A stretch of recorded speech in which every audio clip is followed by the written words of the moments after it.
би яагаад энэ хүнтэй танилцах ёстой вэ гэдэг тухай эхлээд хэлье гэж бодож байна л да. Би нэг 100 хүний ирэлд явж байгаа. Тий.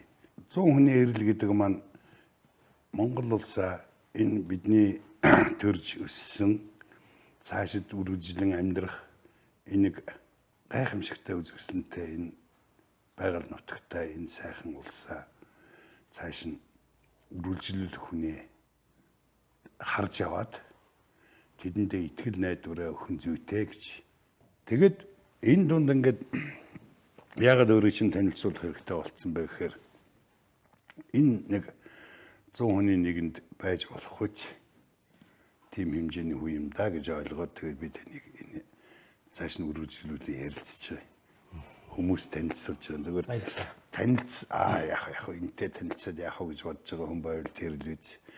Ямар сонирхолтой хүн бэ гэж бодоод танилцъя гэж үргэлжлэн сууж байгаа хүн бол бас одоо сайхан л байна.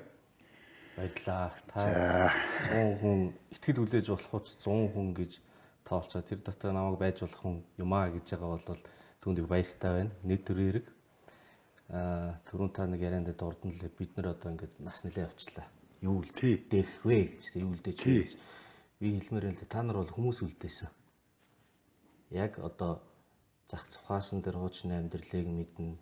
Энэ 90-ад оны замраагүй байдлаас бас ороод гарцсан, боловсрол эзэмшсэн, амьдрал үзсэн, ажлын туршлагатай ийм залуу үеийг бол та нар үлдээсэн. Муу сайн ч гэсэн ямар ч байсан энэ хүмүүс бол байна. Тэгээд тэд нар бол ингээд залгамжлаад ачаад хийгээд явах чадвартай хүмүүсийг үлдээсэн нь бол бас та нарын нэг одоо том хувь нэмрэл гэж бодож байна. Одоо өөрөө хэд хүрч байна? 40. Яг 40. Яг 40-тэй юу? Яасан сайхан нас. Яг 40-тэй. Тэгэхээр манай монголчууд ч их сайн шүү дээ хүнтэй танилцахдаа танилцсны дараа нэг тийм зүйлт хийчдэг. Эсвэл дандаа аавынхын нэртэй холбож дууддаг. Тэдний тэр тэдний тэр гэж дуудаж байгаа их сайхан байдаг. Тэгэхээр таны яг бүтэн нэр хэний хинбэ? За би жаргал сайхны зол жаргал. Жаргал сайхны зол жаргал. Энэ жаргал сайхны гэдэг жаргал гэдэг үг урд нь ч байна, хойно ч байна, тийм үү? Тийм. Тий, жаргалаар эхлээд хоёр нэр ингээ холбоотой байж хахад бол ээжийн ман золбоо гэдэг юм л да. Тийм үү. Жаргал сайхан золбоо нарын өгöd зол жаргал гэхгүй. Тэр дөрвөн хүн нүдэнд харагдах нь шүү дээ. Аав ээж хоёр чинь чамтай зөв тийм ээ. Тэгээ чиний хүүхдүүд ингээ дөрөөсөө гэр бүл төр чигээр их сайхан юм бай. За одоо хоёулаа танилцахдаа хуучин цаг шиг танилцахгүй. Хуучин цагт бол одоо яадаг байсан да одоо нэг тийм байдлаар танилцдаг байсан тэр нэг хүчээр. Жишээлбэл одоо хон ямар нэгэн өөрийнхөө бодол санааг тийм ээ. Тий. Нэг ийм номны завсар ч юм уу. Хавчуулаад тэгээд нөгөө сонголт хийчих хүндээ та энэ номыг уншина уу? Ном унших гэдэг юм шиг байгаа. Дундаа нэг ногоо юм цохойцсон. Дунд нэг ногоо юм байгаад байгаа. Бид энэ золигийн арга чарганд автсаар бас зарим сонголтоо буруу хийсээр ирсэн. Одоо шинэ эрен үед шинэ тоол эхэлж байгаа үед ийм сонголт хийхгүй. Өгсөн ичиж, авсан ичдэг хорвоо болсон. Уул нь хуучин өгсөн дөөлжитэй, авсандаа юутай шүлэтэй гэдэг байл нь шүү дээ. Тий. Одоо ингэхгүй, ингэж танилцах. Хоёулаа өөр байдлаар танилцах. Яг өнөөдрийн байдлаар танилцна гэж бодож байна. Тий. Энэ хорвоо чинь интернет хэмээхийн гайхамшигт ертөнцийн рүү орсон байна, тийм үү? Технологи өөрчилж байна. Тий. Тэгэхээр одоо өөрөө инженер хүн. Технологич хүн. Дээр нь хамгийн орчин үеийн хүн. Тэгэхээр та яг энэ тухайга өнөөдөр ямар болж байгаа тухай нэг жаахан яриад хаач. Та сая ном завсар нөгөө 20,000-ын төгрөг авчуулаад яллаа шүү дээ, тий? Энэ чинь бол нэг талаас танилцах гээд мэрийг идэх байх тийм. Одоо нөгөө сонгуулийн үеэр ч юм уу. Тэгээд та ингээд нэг талаас ингээд гоё ном бэлгэлж байгаа юм шиг. Гэтэл үнэн чанартай бол тэр ном биш, голдноогоо мөнгийг ав. Тэгээд надад саналаа өгс нэг юм хоёр нүртэй ажиллагаа гоц. Тийм ээ. Надад саналаа өгш одоо хон юу л да. сонголтоо хийл За гэсэн. за тэгж хэлээ. Тэгэхээр ном завсар нэг талаас нь ном бэлгэлэх гээд байгаа юм шиг. Гэхдээ нөгөө талаа ингээд дотор нь мөнгө авчуулсан. Сонголтоо ингээд манай талд хий. Тэгээ энэ бол ингээд ном бэлгэлэх гэж байгаа юм шүү. Гэхдээ авилгаж юм хоёр нүрийн ажиллагаа байхгүй юу? Тэ? Хоёр нүрд. За технологи хөгжснөөр одоо энэ хоёр нүр гаргадаг боломж чинь хязгаарлагдаад маш бага болж байгаа. Маш хүнд болж байна. Одоо бид нар блокчейн тэрээс үйл хийж зөндөө ярьсан. Тэр нэг Эстоны жишээ мишээ гэдэг монголчууд их сонссон. Цахим засаглал. Төрийн үйлчлэгээ юмнууд нь ингээд цахимжаад орчхоор хүн нөгөө хийсэн үйлдэлээ буцаагаад арилгаж устгаж болдгоо. Тэ? Хийсэн үйлдэл, хэлсэн үг, явсан мөр нь бүгд бичигдээд үлдчихдэг. Тэр нь нийтийн болцдог. Тэгэхээр эн чинь хоёр нүур гаргадаг, ном завсар мөнгө авчулж бэлгэлдэг үеийг л хоош нь гаргаж байгаа. Одоо хой нь үлдээж түүх болгож. Тэгэхээр таны яриадаг энэ шин цагийн эхлэл гэдэг чинь бас энд байна л да. Технологи бол шин цагийг нээж яана гэж тий. Тэгжэл хэлмээр одоо энэ сэдвээр бол тий. Тэгээ биднээс одоо нэгэнт шинэ байдлаар танилцж тийм ээ. Шинэ хүмүүстэй танилцж байгаа учраас энэ хэлээр нь ярихгүй бол болохгүй. Тэгээ яагаад гэхээр би өөртөө чих баяртай уулзаж танилцах гэдэг юм л да. Тэхийн тулд танилцахын тулд би нэг хүсэл байна. Facebook одоо энэ бол таны тойл шүү дээ. Facebook бол таны тойл. Мөн биз? Таны тойл. Таныг илэрхийлж байгаа ганц олон түмэнд нээлттэй байлгаж байгаа архив. Тий. Facebook нэгэд бидэнд өөрийгөө танилцуулаад цаашаа тэр Facebook-ийн ертөнцид хоёулаа таны Facebook-ийн ертөнцид хоёулаа илж болох уу? Бол. Тий. Энэ Facebook дотор чинь одоо яахан нууцсан хаацсан юм энэ төр байхгүй биз? Бүхэл юм ил гарна штэ. Энэ хүссэн үсээгүй. Одоо ингээд бид гадуур худалдаа хийгээд явна. Картаар худалдаа хийж байгаа одоохондоо тий. Дараа нь хурууныхаа игээр нүдний өнгөрч юм. Тий. Явсан газар үйлчлүүлсэн газар үйлчилгээ худалдаа авсан бараа миний үзэл бодол санаа сэтгэл ер нь энэ интернет орчинд хаа нэгэн газар ингээл бичигдээл яваад байгаа. Хийсэн хулгай худлаа хэлсэн үгс. Тий. Хоосон амлалт. Тий. Бүгд тэрийг бас одоо сонголт хийж байгаа хүмүүс хүртэл тэрэн дотор одоо худлаа хэлж магтаж ерөөж тийм ээ одоо нутгархаж яадгийг тэр энэ бүгд одоо яг ингээл архивлагдаж шүү дээ яг үлж. Тэгэхээр нэгд л ертөнц ингэж өөрчлөгдөж байгаа учраас энийг яг хүний хувийн мэдээлэл хэмзэг байна гэдэг гэж нэг сул тал мэдээж байна. Нөгөө талдаа хоёр нүур гаргах боломж хязгаарлагдж байгаа нь бол яа харахгүй давуу тал. Энүүгээр дамжаад хувийнхаа амьдралыг болгож явж байгаа юм бол нэг өөр тий. Нийгэм улсын төлөө ажиллая гэж байгаа юм бол ялцчихгүй тэгээд дэлгэхтээс өөр арга байхгүй. Тийм болохоор надад бол угаасаа цаг үеч тийм байна. Энэ Facebook дэлгээд ингээд үзэж харуулхад бол ажиг юм алга л да. За тэгвэл нөх үү. За тий.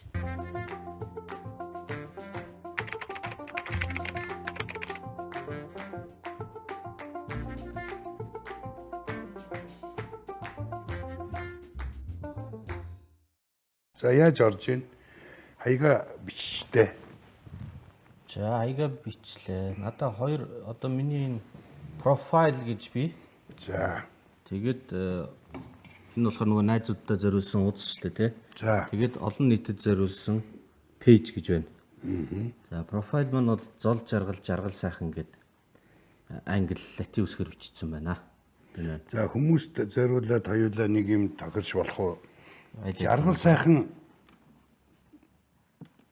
гэж эхэлж уншигдчихвэл ямар вэ? Тий. Миний энэ пэйж маань бол жаргал сайхан зол жаргал гэж байгаа. Тэргээр байгаа. Тэргээр байна. Зүйтэй. За тэгвэл ингээд пэйж. Ингээд нэрлээ. Энэ хаанхын энэ мундаг байгалийн зураг байна. Энэ Улаанбаатарын хажууханд энэ сая нөгөө цахим золголт гээд цагаан сараар чинь цахим золголт хийсэн шүү дээ бид нар. Тэгээд битүүнд гараад шиний нэгэн хоёр агаарт сайхан хөдөө байсан. Энэ цахим золголт хийгээд тэр аваар зугаалж аваад зураг авсан юм байна. Тэгэхээр инженер технологийн талын хүн сая одоо энэ аимшигт өвчнөөс болоод онлайн сургалт явуулчихлаа шүү дээ. Тий. Сургуулиудын. Энэ зөв маш зөв байсан тийм үү? Энэ нөгөө нэг хятад байдаг л нэг ямар нэгэн одоо муу зүйлийн ард заавал нөгөө талд нь сайн байдаг гэж. Тэгэхээр миний бодсноор бол ер нь сая их л зөв юм хийгээд энийг ер нь цаашид үргэлжлүүлэхэд буруудах юм байна. шаардлагатай үед бол энийг хийгээд бэлэн байх хэрэгтэй тийм. Бэлэн байх хэрэгтэй. Хоёрдугаарт нь одоо бол харьцангуй гайгүй болсон. Нэг хэсэг 90-ад онд чинь нөгөө сургууль завсардаад маш их хүүхдүүд боловсролгүй гадна үлдсэн шүү дээ. Малчтай хүүхдүүд ялангуяа. Тэгэхээр энэ орчин үеийн технологич чинь тэр мэдээлэл талаасаа одоо малчтад зайны сургалт эсвэл нөгөө зайны оншилгоо, эрүүл мэндийн наад захын зөвлөгөө энэ төрийг ингээд өөрийгөө харуулад интернетээр эмчтэйгээ яриад өгчдөг ч юм уу те. Энэ бол бүрэн боломжтой. Технологиуд ерөөсөө шин зүйл биш болцсон. Тэ? Гагц үеиг л хэрэгтэй. Тэгэхээр энийг ийм сургалтыг бол ингээд өргөн хэмжээгээр нэвтрүүлнэ гэхээр чинь янз бүрийн асуудалтай шүү дээ. Дуртай дургүй хүмүүс байна. Гэтэл энэ нөхцөл байдал нь хийхээс өөр аргагүй болгоод тавьчихсан. Тэгэнгүүт ингээ богино хугацаанд энийг хийгээд үзчихэж байгаа байхгүй. Туршаад үзчихэж байна. Тэгэхээр тийм цаанаа бол маш их давуу тал үүснэ л дээ. Үүснэ. Нөгөө талаар тэр суралцж байгаа хүн өөрийгөө дайчлах, өөрийгөө зөв цагаа зөв зохицуулах тийм үү?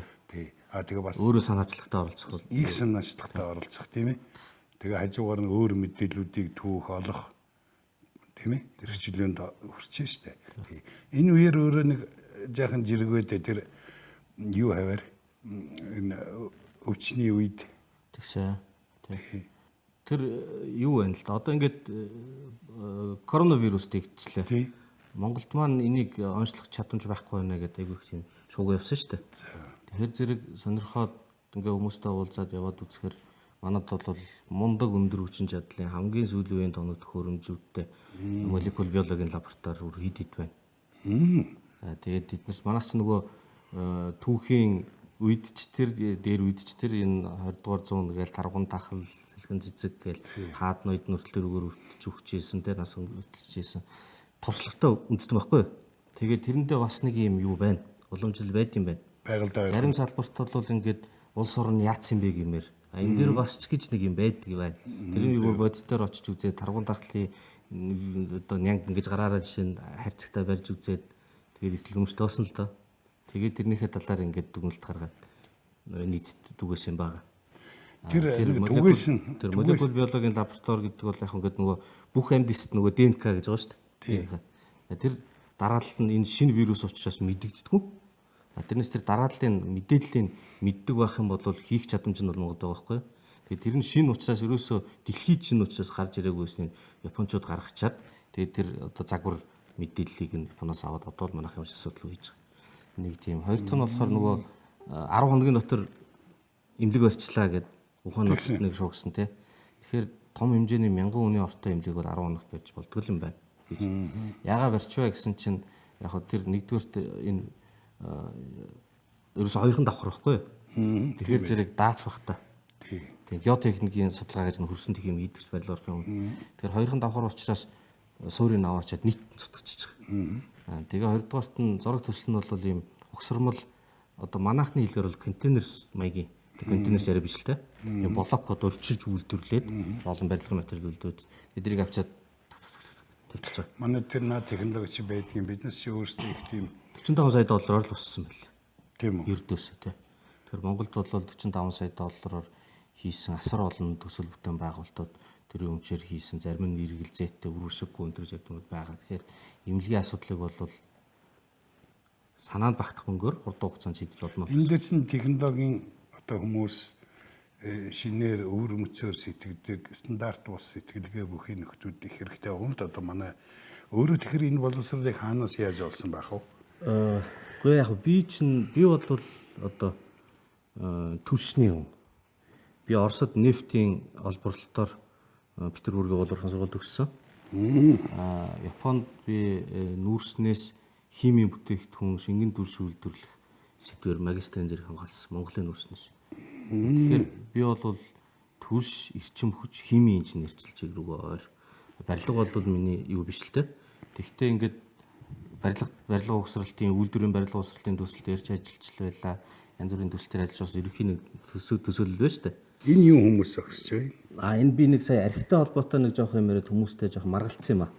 Тэгээд би энэ зүгээр хуучныг санаад энэ 10 онд би Токиод нэгдсэн үндэсний байгууллагын их сургууль гэж байдیں۔ Тэнд доктортой хөгжлийн курст сурсан. Тэгээд тэгтээ би энэ доктортой хөгжлийн зорилтонд хүрэхэд одоо согтууруулах юмдаа ямар нөлөө үзүүлж байгаа вэ гэдэг чиглэлээр тэр талаар жоох мэдээлэл хуваалцсан байх. Энэ архины талаар хэд энэ биднээс бас нэг эмгэгэлдээ тий хэцүү бүр батлам сэтгүүн талаас нь тайлбарласан байдгийг өөрөө яг технологи яг тэр юу талаас нь тайлбарлсан байл л дээ. Процесс тий эсдэг процесс тэр тэгээд бас архийг үзээ ядмаарч тийм юм гарч ирж илээ. Тэгэхээр өөрөө үзээ ядах нь ч үгүй зүгээр ер нь бол ингээд нэг жоохон юм уугаад чинь хүмүүсийг нээлттэй болгодог шүү дээ. Тэгээ харилцаа ярихад бас л би өөрөө хэрэглэн л дээ тодорхой хэмжээнд. Тийм гэхдээ одоо тамхиг хортой гэдгийг мэдээд хүн татдаг шиг цаана юу байгааг бас мэдчихлэх хэрэгтэй байхгүй. Тийм яг үнэ. Одоо юу вэ? Тэр вирус гэж ярьснаас заалууд чинь бүгдийг хагаа ийцэн шүү дээ. Тэгсэн. Тийм болохоор бас хөлсөө гаргаж бэлтгэл хийж чадахгүй болчиход байл л да. Сайн найзууд өнгөрсөн 7 өнөөс гадуур нэг хаяа гарч үүд юм уу шүү дээ. Чи гүйдгүү. Гэхдээ нэг хайхтар гүйхгүй. Би яг жоохондоо бокс Оросд оюутан байхдаа би нэг 3 жил боксоор хичээлсэн. Тэгээ яг Монгол залуучууд болсон сахилахгүй ч бас үлдээний бэртэл аваад болцсон. Сургуулийн шигшээд хотын авраг мааргад оржлээ л та тэмцээнд. Тэгээ намайг Оросд байхад яг цаг үеийн ч хэцүү байсан. Дээрээс нь бас нэг хэдэн дөрөг авна.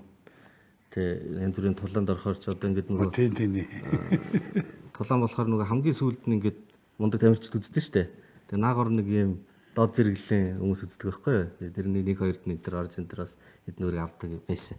Спортынхыг тууштай байдгийн том жишээ бол манай ерөнхийлөгчдөө санаж хүссэндээ тийм ээ.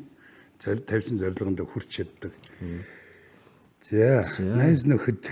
За би энэ сая нөгөө төрийн сангаар төрийн сангийн сургалтын зээлийг тэгэлжлээ гэдэг шуугаад тэр талаар би санаагаа бичсэн. За ямар санаа байна? Үнэтэй.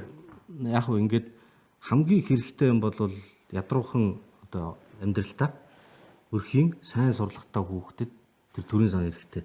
Тэгтэл нөгөөдөл чинь очиод сургалтынхаа төлбөрийг авах гэхээр зэрэг барьцаа янз бүрийн бичиг баримт гээд тэгээд дараа амьдрал нь ямар үл бүрдүүлж чаддаг байхгүй юу? Тийм жишээ би олныг мэднэ.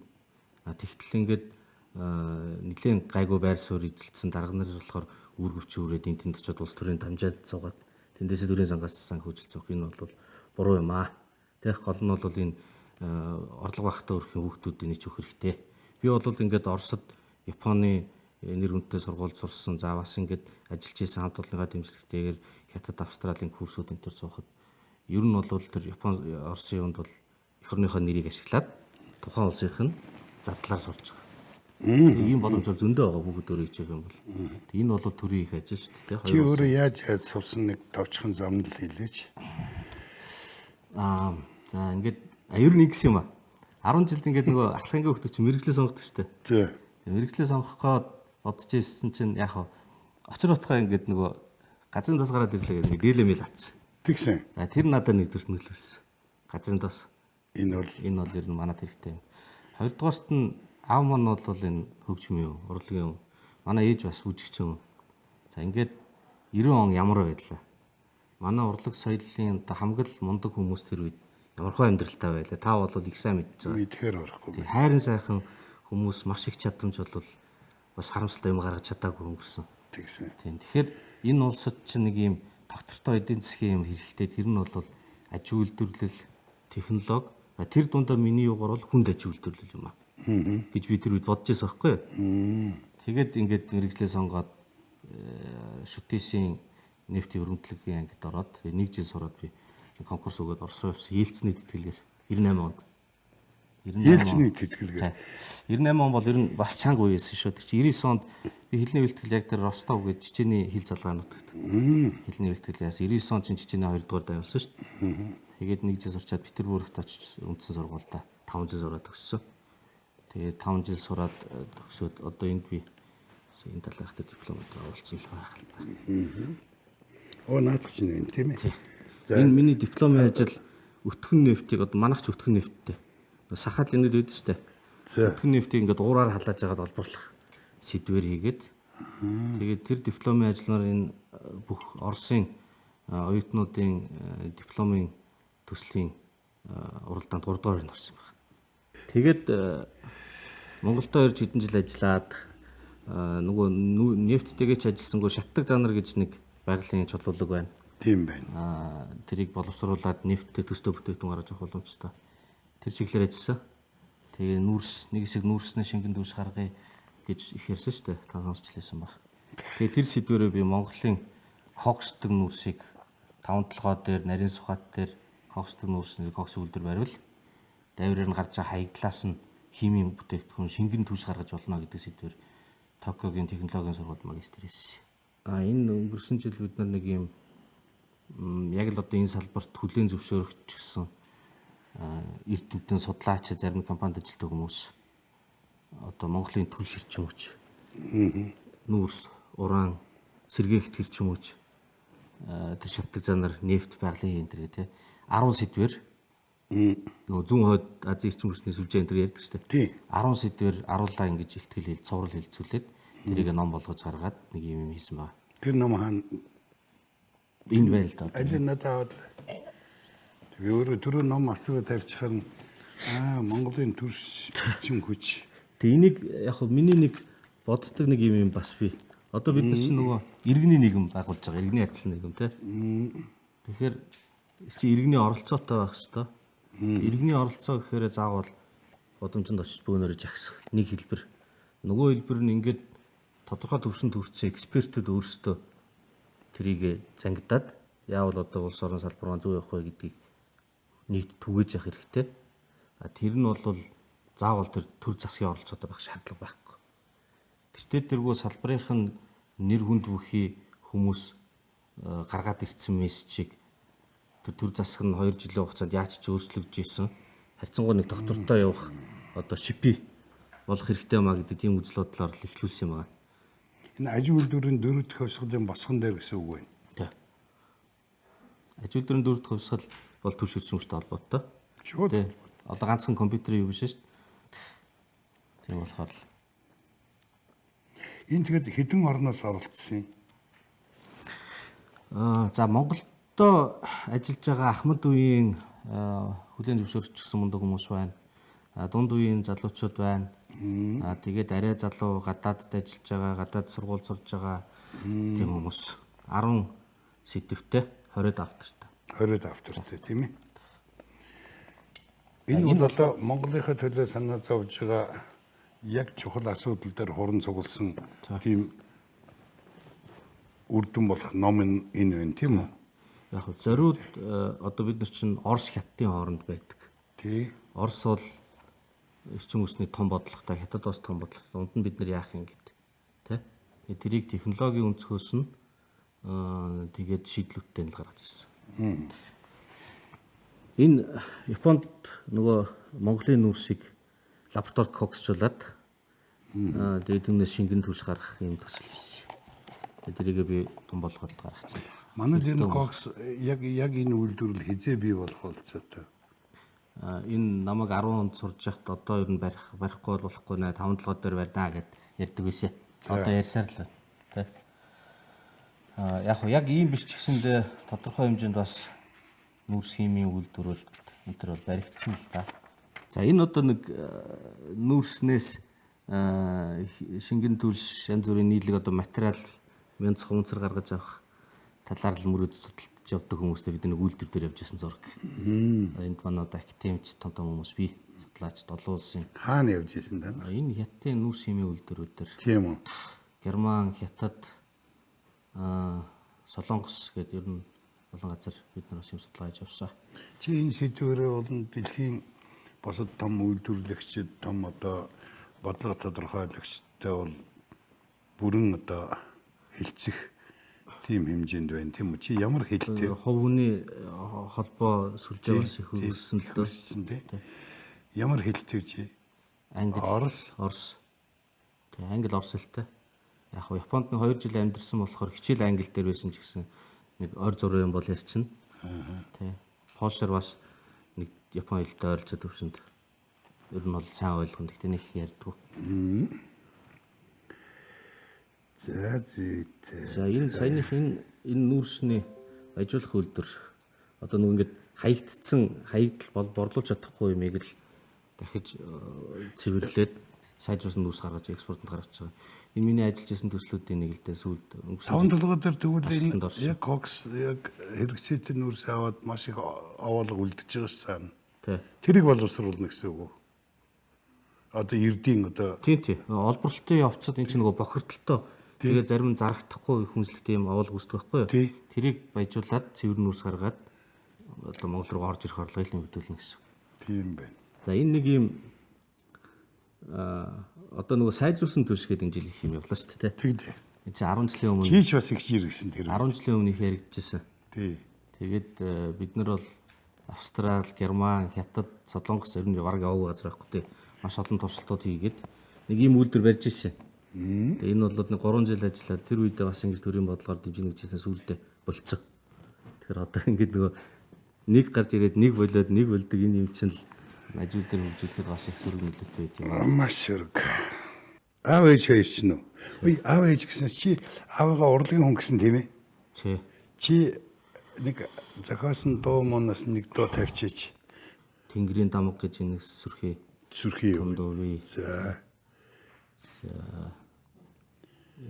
Тэгэхээр яруу найрагчтай ажилдаг хормостой авчин тийм ээ. Улаан яруу найрагчтай ажилласан. Ээж Зундонд оржгоотой нэлийн гар нэлж нэлээ хэдэн сайхан дуунууд. хин ээж чинь тэгээд юу бүжигчин гэхээр аль хаанхын бүжигчин байх вэ? Хөвсгөлийн хүмүүс. Хөвсгөлийн театрын уу? Хөвсгөлийн театр. Тэгээд нааша олон удаа бас ирж очиж нутаг сэлгэж сууч амьдэрсэн л та бид нар. Би бол одоо шинэ Мөрөнд 2 сургууль, 3 сургууль. Улаанбаатарт одоо энэ 4-р орлын 77 дугаар сургууль. За. Сансрын 97 гэдэг ингээд нийтдээ 5 сургууль хэлсэн байт. За. Энэ одоо цэрэн жимдонд болж ирсэн өөжд болохоор Дуугийн жоохон багсчих. Тэгээ хоёулаа яриагаа цааш нь үргэлжлүүлье.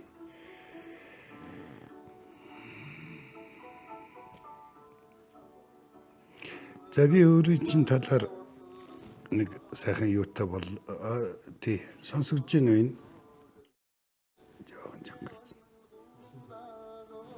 Жохон жангалж. За болж. Энэ дууг бол одоо мэдлгүй яах вэ? Тэгэхээр өөрийн чинь одоо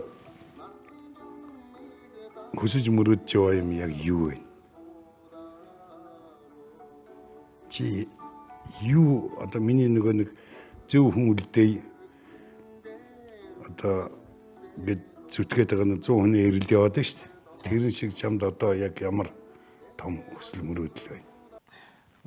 Яг мөрөөдөл ярил зөндөл олон мөрөөдөл байна те. Гэхдээ зүгээр яг нэвтрүүлэгтэй холбоотой ингээд ярихаар одоо бид нар чинь ингээд монгол хүмүүс. Би бол энэ монгол хүн би гэдэг бол ер нь эцэг эхийн тэгээд тэр эмээ өвөө өвгдээ эцэмний үргэлжлэл гэж боддог байхгүй юу? Тэгэхээр бид нар ч нэг юм одоо улс гэрээ байгуулж штэ. Тэр нь ямар нэг хэмжээр оролцох хэрэгтэй. Өдөө болтол сурсан, хөдөлмөрлсөн энэ компанид ажиллаж байсан юм бол бүгдээрээ л монгол хүмүүсийн л манай нийгмийн одоо надад өгсөн зүйл тий. Тэгэхээр энийг буцаад гаргах ёстой. Яаж гаргах вэ гэхээр миний нөгөө 18 настай 17 настай байхдаа л бодож байсан юм. Технологи хэрэглээ тэгээд аж үйлдвэрлэл Монголд байх ёстой. Энэ нийгэм чи олон төрлийн хүн байна. Та бол одоо жишээ нь өчнөө сайхан юм хийсэн.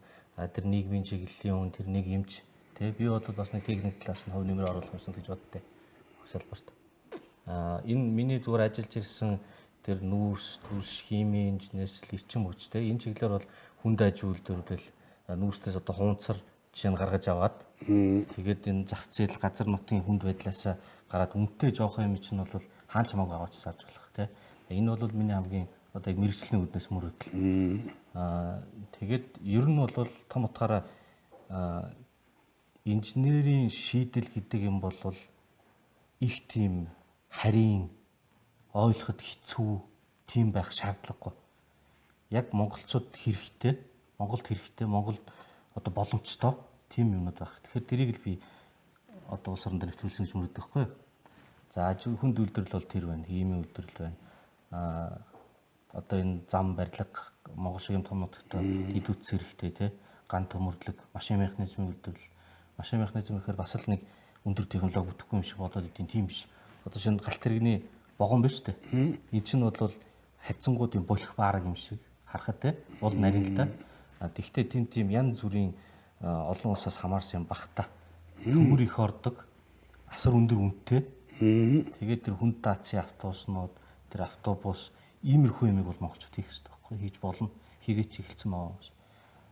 Хотын хувьд одоо ингээд сүүлийн 2 жил бид тэр хүнд аж үйлдвэрээс гадна нэг 10-аад инженертэй нэг юм баг биднэрт бэлдээ жижигхэн мэрэгчлэр ингээд зөвлөх үйлчлэгээ үзүүлж явдаг.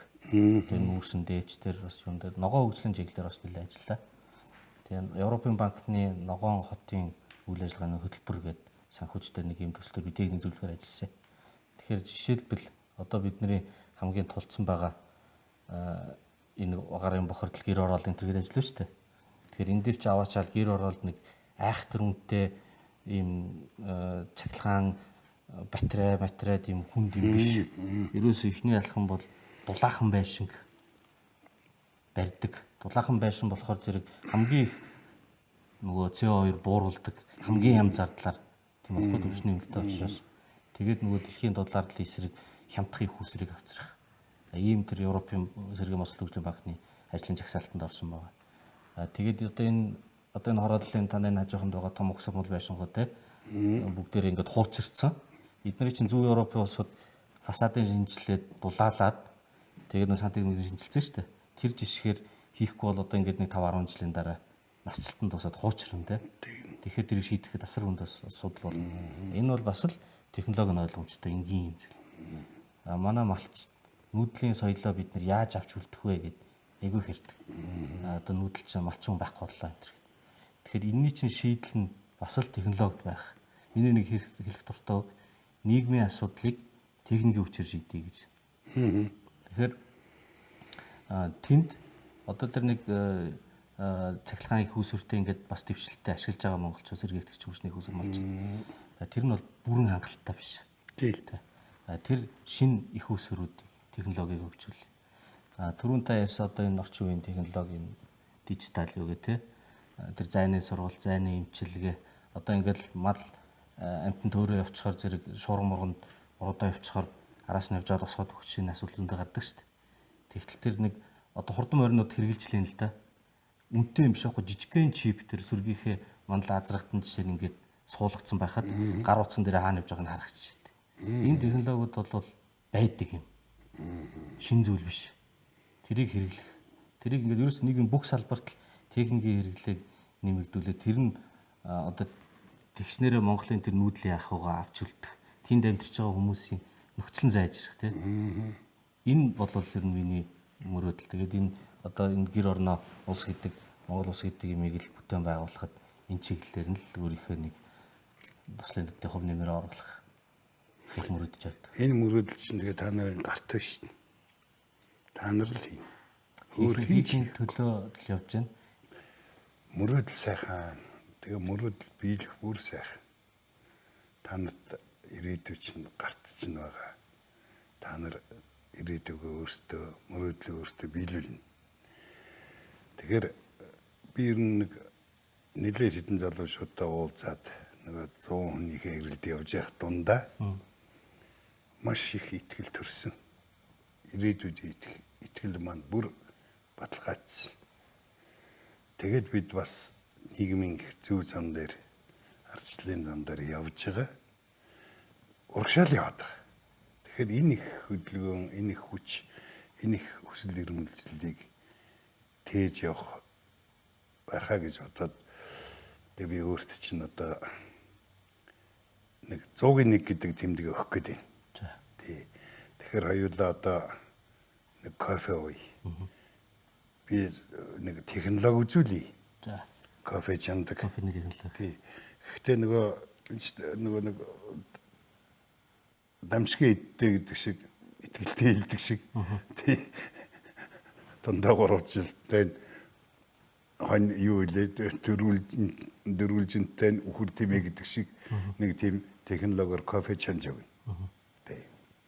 Ингээд хоёулаа нэг кофе уудаг. Тэгээд яриагаа үргэлжлэх. Технологи мөрөдөл төр нэг юм нэмээд хэлчих хэрэг болоо. Тэг. Үгүй хэрэг болов биш. Мөрөдөл төр мөрөдөл жоох. Одоо технологийн хэрэглээг л ингээд бүх нэвтрүүлэх гэж те. Жишээлбэл би нэг мундаг залуучуудаа уулзсан л да. Морин хуурыг ингээд физикийн технологийн аргаар царийн сайжруулж байгаа. Морин хуур өнөөдөр Монголын нэрийг дархлаажуулж байгаа дэлхийн хөгжим болж байна тийм үү? Тий.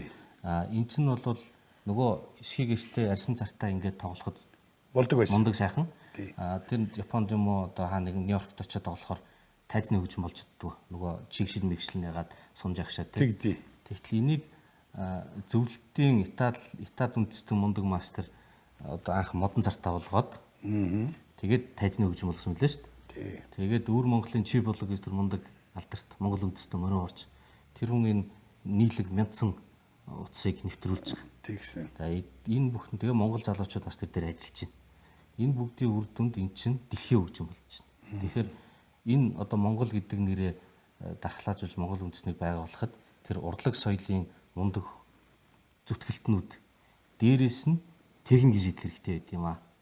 Тэ? Энэ бол одоо миний ч биш энэ инженер техникийн мундаг хүмүүс Монгол зөндөө байна. Бид нар чи ингэж нийлжээж энэ юм авч явах. Морин ураар тэрний л миний яриад байгаа мөрөөдлийн нэг жишээ л дээ. Энэ одоо техникийн шинжилгээний үүднээс болоод ер нь кино камераар хийхэ болж эхлэе гэдэг хөдөлгөөн байна. Кино камер хэрэггүй, гэрэлтүүлэг хэрэггүй, тийм ээ? Тий. Биднес их тийм баримтат ертөнц рүү орсон шүү дээ. Ер нь 21-р зуун маань тийм ээ? Баримтат ертөнц рүү. Театрт жүжигчин байх ёстой юугүй юу? Тэгээд энэ хиймэл оюун ухаан энэ төр одоо өнөөдөр хаалга төгшөө зогсож шүү дээ. Тэгэхээр энэ хиймэл оюун ухаан энэ технологийн салбарт ямар шинжилэл хийж болох вэ? Бид хиймэл оюун ухаанаар одоо зарим нэг нь оюун тархиа цэнгэлвэл амжилтанд хүрэх болцоо бий юу? Хамгийн одоо наад захын жишээ Монгол залуучууд хийцэн байгаа. Тэр текстийг дуу болгодог, эсвэл дууг текст болгодог тий. Одоо ингээд одоо би орчуулагч хэрэггүй болох нь тийм үү? Тий. Монгол хэлийг энэ компьютер руу оруулахын тулд асар их ажил хийгдэнэ. Маш их үг орно. Тэгээд аль нь зөв буруу үгүй ялган тий. Тэгээд эрийгээ танихын тулд таниад ингээ өгүүлбэр бүтээхин тулд тийм л оюун ухааны хэлмэд орж иж байгаа байхгүй. Тэр програм бичээд. Тэгэхээр монгол хэлийг одоо ингээд та нэг юм бичих чинь бас төвөгтэй ажиж штэ их ядардаг тий. Тэгэхээр диктофоноор ярьж хагаад текст ярьчихаар нөгөө хий чинь ярьчихаар текст болгоо гаргачих тий.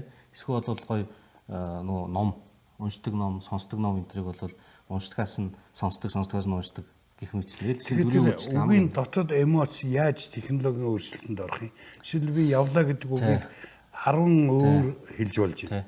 Ингээд шатаар хөгжөд байгаа. За эхлээ зүгээр нэг робот шиг ярьж болно. Дараа нь дээрээс нөгөө өгүүлбэрийн бүтэц хэлэх гээд байгаа санаан дээр нь нөгөө хиймэл оюун ухаан чинь ажиллаад машин learning гэдэг эхлээд нэг оруулдаг юу. Дараа нь тэр дээрээ загвар үүсгээд өөрөө ингэж хөгжиж явахыг хиймэл оюун ухаан гэдэг ба шүү дээ. Тэрийг програмчлаад өгсөн тэгэнгүүт таны ярьж байгаа тэр явлаа гэдэг үгийг янз бүрээр хэлээд эхэлж байгаа байхгүй. Мэдээж төгс болтлоо бол заа. Нэг жишээ л дээ. Гол юм боловсрал. Тэ. Одоо хүн Монгол хүн чадамжтай, боловсралтай байх юм бол одоо энэ технологийн ирэх үед дэлхийн нийтэд хөлнөл юу ч хийж болохоор болцсон. Гэхдээ бидэнд бас тийм тархин, тийм байгалаас өгөгдсөн өгөгдөл нь байна. Байна гэж ярьдаг штэ. Одоо тэр оюун ухааны тэмцээн янз бүрийн юм манай ч айгүй мундаг оролцоод байгаа тий. Энэ юу байна л да. 3 сая монголчууд 300 сая хүний бүтээмжийг гаргахын тулд технологиг нэвтрүүлсэн байх ёстой. Гэдэг бол манай одоо энэ залуучуудын Монгол хүний товчоо гэж нэг 32 юм судлаач хүмүүс нийлээд бичсэн нэг ном бий. Тэр дээр бас нэг гол мессеж нэг байна. Чам 100 төгрөг өгсөн байхад чи боловсролтой хэдийн зарцуулах вэ? 80 боловсролтой.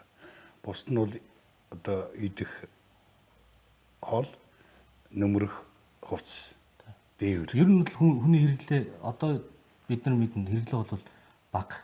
Жишээлбэл энэ гар утсанд төлж байгаа мөнгнөөс чинь хамаагүй бага мөнгөийг бид нар цахилгаан төлж байгаа шүү дээ. Тий. Цахилгаан чинь суур хэрэглээ тий. Тэгэхээр хоол, хүнс, цахилгаан үндсэн суур хэрэглээ чинь тийм их зардал гардаггүй.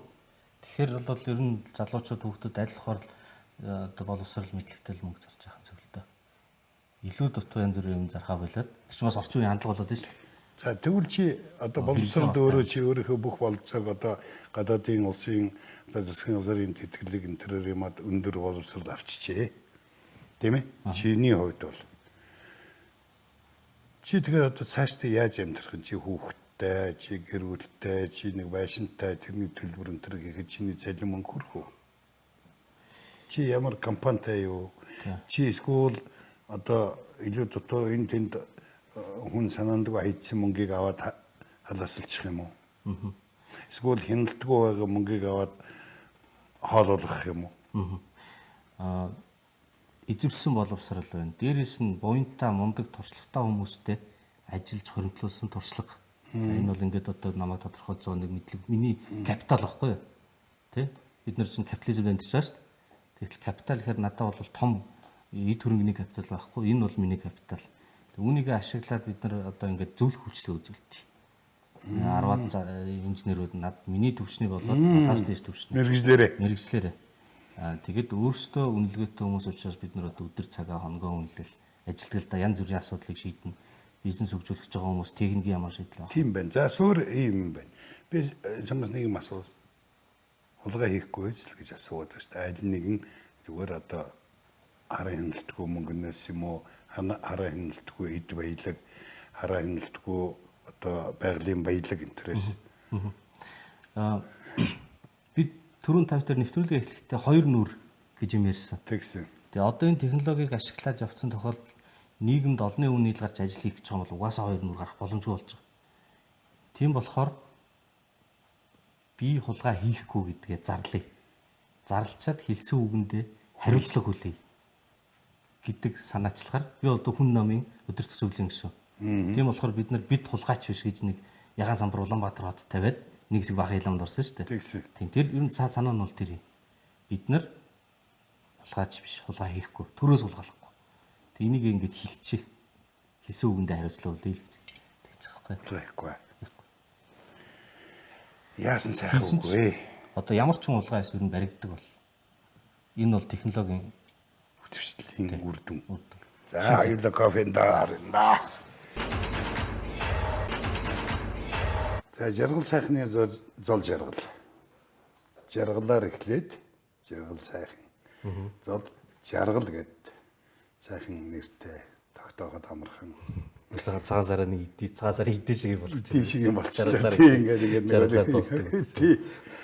За нөгөө талаар Facebook хаяг чиний одоо сүлжээнд хаяг чамтай танилцах суугтай болцсон биднээс. Англиар зол жаргал сайхан, монголоор жаргал сайхан зол жаргал. Гээд ороод одоо танилцаад улам цаашаа гүнзгийрэн танилцсан. Тэгээд өөрөө энэ 100 хүний нэг миний хүсэн хүлээсэн бас дадаг туршлагатай хүмүүсээс асууж сурж байж цуглуулж яваа. Бас электоратынхнаас бас санал авч байгаа. Уухай хөдөлгөөнөөс бас санал авч байгаа. Ийм хүмүүсийн нэг бас нэлээд судалгаа хийхгүй болохгүй юм шиг байна. Тэгээ би 100-гийн нэг муу юм аа гэдэг энэ 100 гэдэг энэ тоо энэ сайхан тоог энэ 100 хүн л улс орны юм цааш нь аваад явчих. Учираас энийг би өөрт чинь зүүжигий. Энэ бол шагнал биш. Гэхдээ энэ бол нэг том гараа. Ингээд энийг би тань зүүжигий. Та 100-гийн нэг боллоо. За баярлалаа. Хүнд тэмдэг зүүж өгч байгаа. Их хямдхан хийгси. Үнэн нь бол хямдхан. Алт малт одоо эдүү хангаан та хүн амьтаа хайж агаад одоо нэг ёсны ихтгэл хүлээлгэж байгаа хүмүүстэй зүүж байгаа юм байна шүү дээ. Тий. Тэгэхээр 100 хүн ширхэг юм. 100 хүн ширхэг. Таны тэр юуны хаалган дээр нөгөө загламаас эцгийн нэг юу вэ нэлээ цитата. Тий. Эр хүн бол хариуцлага хүлээх ёстой. Эмэгтэй хүүхдүүд бол бас зүгээр 50 сайхан байж болно. Өөр арга байхгүй гэсэн утгатай тий. Тэгэхээр эр хүн юм бол хариуцлага үүрэх ёстой. Тэгэл энэ бас хариуцлага хүлээх гэсэн л тийм хариуцлага надад хариуцлага. Бүх юмны өмнө гэр бүлийнх манайхан ингээд нөгөө эх оронч гээл их ярьдэн штэ эх орон нэтрэгээд. Тэгээд би тэрийг бол ингэж бодсон юм а. Ер нь зүгээр юм патриот хүмүүс бол хариуцлага хүлээдэг хүмүүсийг л хүмүүс л тийм байдаг гэж. Тэр чинь одоо миний юм л гэсэн үг байхгүй юу? Нэгт улдаг уян хайрлахаа болгож зүгээр Монгол гэдэг бол бидний юм. Тэгээд тэрэндээ л хариуцлага үлээж нэрдлээ ажиллана гэсэн үг л гэж ойлгох юм л да. За энэ бол нэрх технологи. Өөрөөр чинь нөгөө нефт чинь нэрдэг баха. Нэр нь. Энэ бол ус шүү дээ, тий. Янз бүрийн шингэж нэг өөр өөр температурт уурчдаг болохоор тэр зөрүүгээр нь ялгаж авч байгаа л нэрхэлтэй. Нэрх арга тийм ээ. Тий. Тэгэхээр би бас одоо та нефт дээр одоо эрдэм боловсрлоо чиглүүлж тэр тухай мэдлэгтэй болсон бол би бас нэг энийг ийм жижиг юм нэрээд байгаа. За. Тий. За кофег нэржих хооронд хоёулаа яри. Өөрөө эрх мэдэл гэдэг бол хариуцлага. Бас юм их боломж. Бас юм их боломж. Тэрс эрх мэдэл гэдэг бол хувьдаа ашигладаг тийм ээ баяждаг хэрэгсэл биш. Тийм шаад. Энэ тухай та ярьж. Тий. Яагаад ингэж одоохон хамаг юма зориулаад өөрийнхөө хүсэл мөрөөдлөө яг ийм эрх мэдэл хэрэгтэй ийм юм руу зэтгүүлээд байна. Таны асуулт одоо бидний нэг технологи мэдлэгээс арай өөр тийм юу болчлоо. Өөр тий. Жохон агарын байдлаар ингээл үзэл бодлоо яри тий. Тэгэхээр би зүгээр тайлбарлах юм бол юу гэж боддог вэ? Би бол эцэг их эмээ өвөө энэ Монгол улсыг үргэлжлэл. Тэгээ хүн чинь нэг биднийг жоохон баг та нар бол бидэндээ ингээд нийгэм байгалийн амтын маа гэж тий. Тэгээ би чинь тэр нийгмийн бүтээгдэхүүн.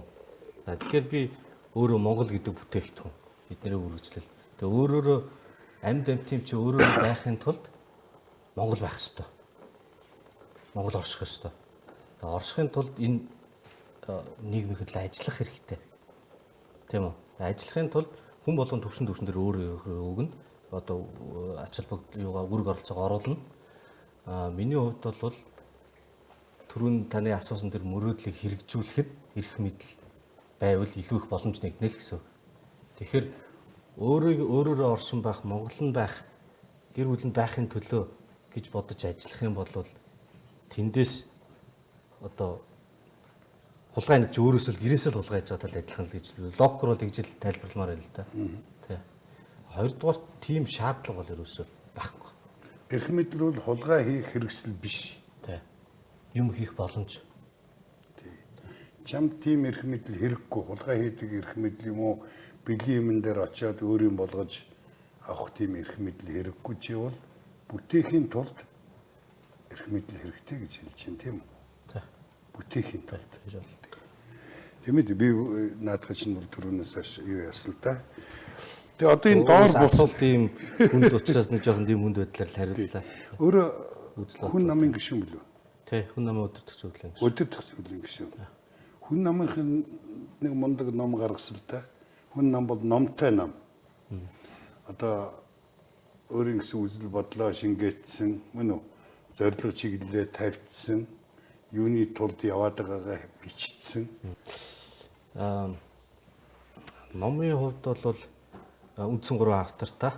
Тэгээ нийт 32 хүн орцсон байдیں۔ Тэгээд тэнд 28 улсын туршлагуудыг бичээд. Тэгээ би бол редактораар ажилласан.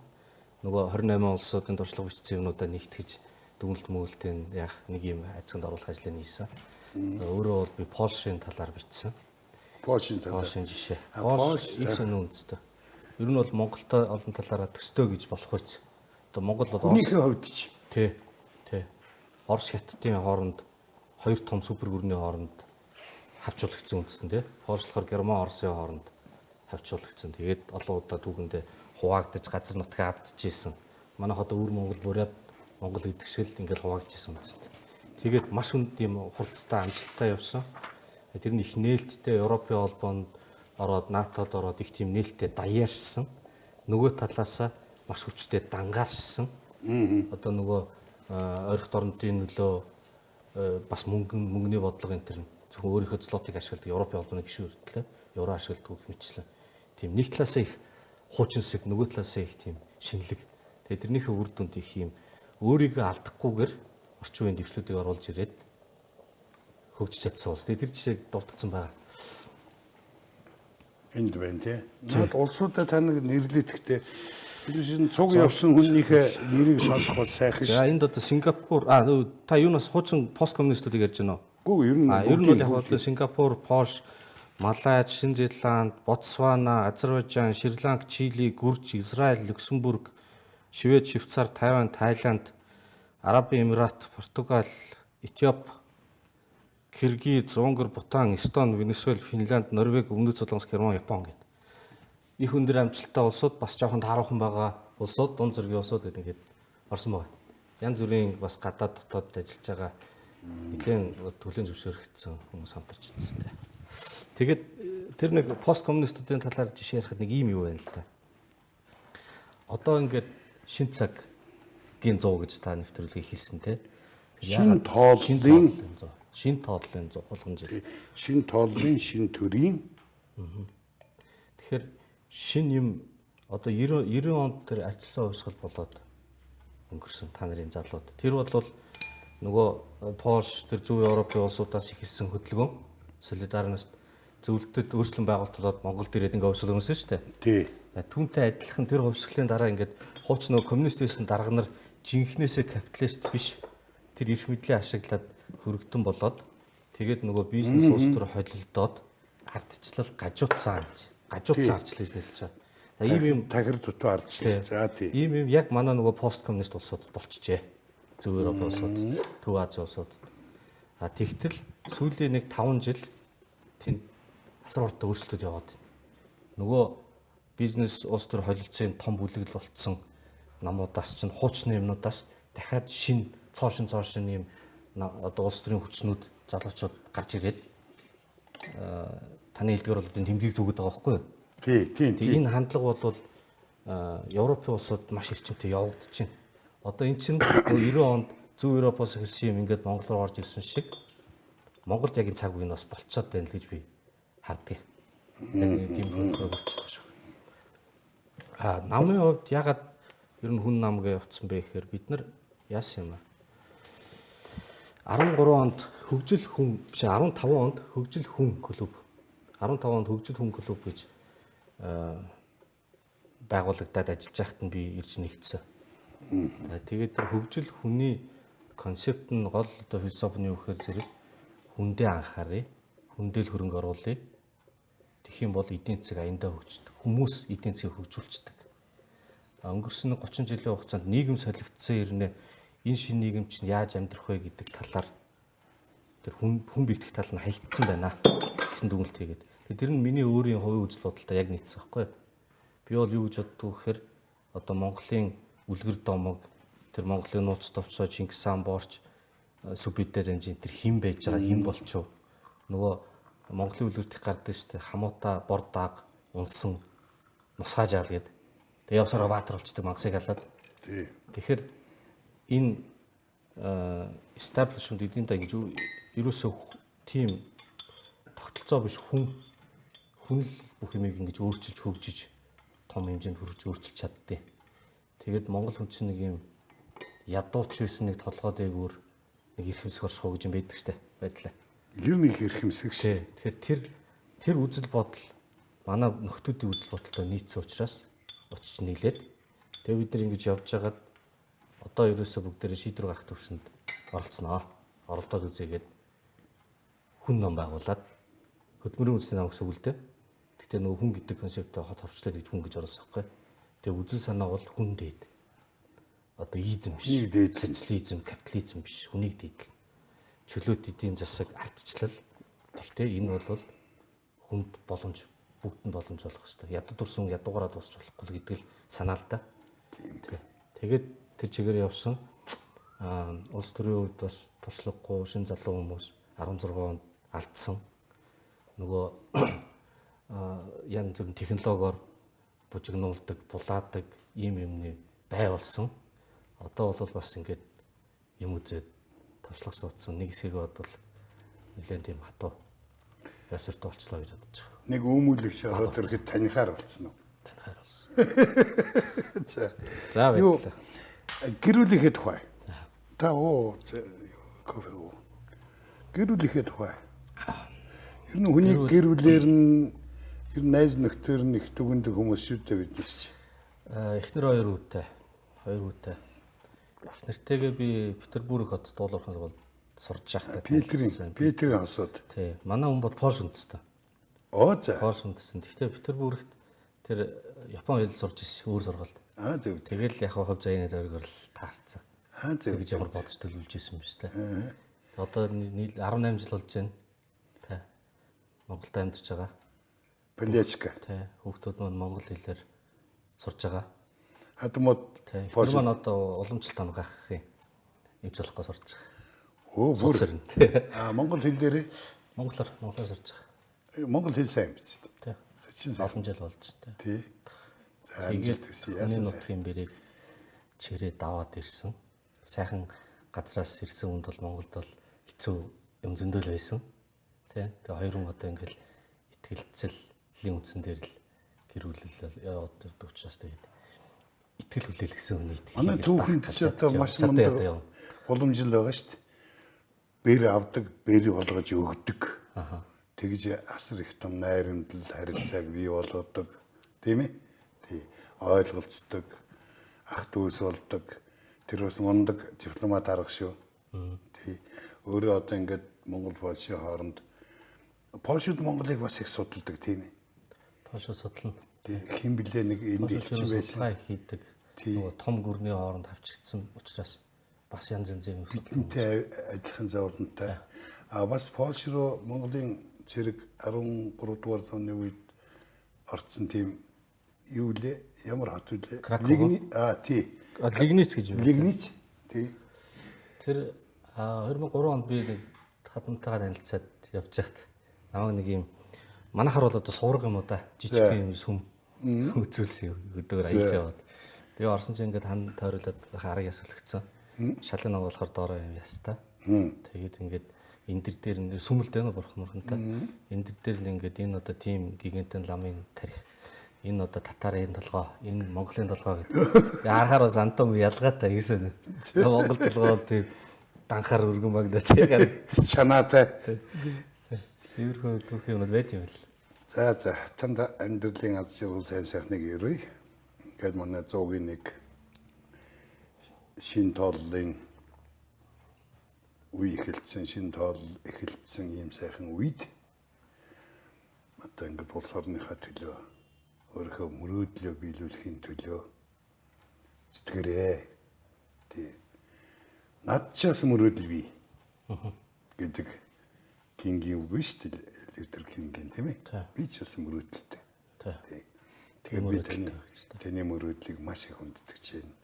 Монголчуудынхаа мөрөөдлийг бүр их одоо хүсэж байна. Биелхийг. Ер нь монголчууд шинэ хүнтэй танилцахаар их баяр хөөр болдог. Сайхан сэтгэлээр ханддаг юм хүмүүс. Нөгөө нэг заргийн үг шүү дээ. Би саруул ухаанд нь итгэдэг гэж.